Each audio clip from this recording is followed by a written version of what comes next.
Today we are going to make St. Nicholas Crosier cake in the shape of his crozier, which is also the shape of a candy cane. I'm starting with 1 pack of frozen puff pastry.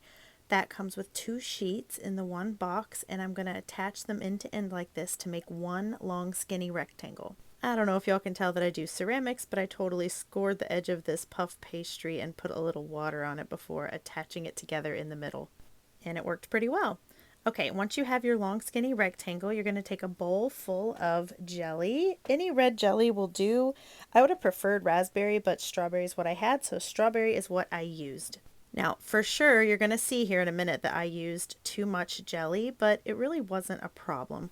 So you want to start rolling it at the long edge, and it takes a minute to get it going, but once it starts rolling, it's a lot easier to do. Now you can see here that my jelly starts bunching up in front of my roll. So I just took a spoon and scooped some of it out since it was getting to be too much right there.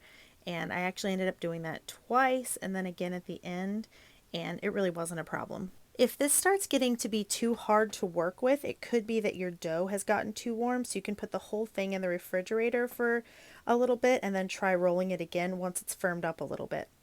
Again, I didn't want the jelly squishing out of the end, so I scraped the extra off. Then I carefully pinched mine shut, but I'm going to show you in just a second why that was silly, and you don't really need to.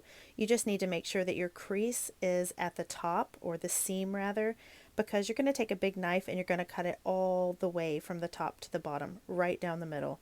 So once you get all the way to the bottom, you're going to separate these into 2 separate pieces, and then you're going to turn them so that all of your dough and your jelly stripes are pointing straight up. And then once you have them both standing up, you want to put them right beside each other. Now we're going to twist them together, and it's so much easier than I thought it was going to be. So you're just going to put one to the one side like this, okay, and then kind of straighten it back up. And then you just do one over the other and then one over the other. And you just want to keep all of your stripes pointing straight up at you, because that's what's going to give it the cute candy cane finish at the end. So I'm just going to keep twisting that until I get all the way to the bottom. And then I'm going to pinch the dough together at the top. And then I'm going to turn it into a candy cane shape. I decided to give it an extra twist down at the bottom. And then I'm pinching that together. And then I decided after turning it that it needed one more twist at the top as well. And then I just pinched it back together and reshaped it a little bit. If you're working on a piece of parchment paper, it's going to be super easy to just transfer it over to your cookie sheet. And then it's going to go in the oven until it is done all the way through and golden brown on the outside. Here it is sizzling hot. And as always, your liturgical recipes come with some beautiful display cards. This month it includes kind of the story of St. Nicholas's crozier and also a little picture of St. Nicholas. And you can see that the story of this recipe is on the back of the recipe card. And you also have a full page version of the recipe as well.